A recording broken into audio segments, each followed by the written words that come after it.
روزہ کہتے ہی ہیں تین چیزوں کا نام، کھانے سے، پینے سے، بیوی سے صحبت کرنے سے رکے رہنا۔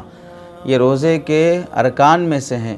اگر ان میں سے کوئی چیز جان بوجھ کر یا غلطی سے ہو جاتی ہے تو روزے کی حقیقت فوت ہو جاتی ہے۔ جب روزے کی حقیقت فوت ہو جاتی ہے تو روزہ فاسد ہو جاتا ہے۔ کسی صورت میں قضا اور کفارہ واجب ہوتے ہیں اور کسی صورت میں صرف قضا واجب ہوتی ہے، کفارہ واجب نہیں ہوتا۔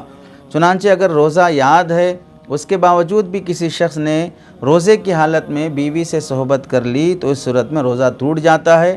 دونوں پر قضا بھی واجب ہوتی ہے اور کفارہ بھی واجب ہوتا ہے۔ اور اگر کوئی شخص بیوی سے صرف بوس و کنار کیا جس کے نتیجے میں اسے منی خارج نہیں ہوئی اور نہ غسل کی نوبت آئی اور نہ اس نے صحبت کی تو اس سے روزہ نہیں ٹوٹتا ہے۔ البتہ جس شخص کو ایسا اندیشہ ہے کہ میں بوس و کنار کرنے سے بھی غسل واجب ہونے کا اندیشہ ڈر ہے تو ایسے شخص کو ڈسٹنس مینٹین کرنا چاہیے اور دور کنارہ کشی اختیار کرنا چاہیے تاکہ میرا روزہ خطرے میں نہ پڑ جائے۔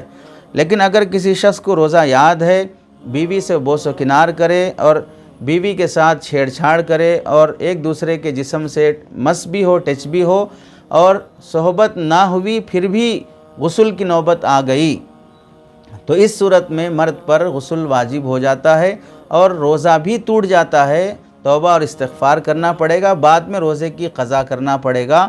کفارہ اس پر واجب نہیں ہوگا چونکہ جرم کامل نہیں پایا گیا، ناقص جرم کی وجہ سے صرف قضا اور توبہ واجب ہوگی، کفارہ واجب نہیں ہوگا۔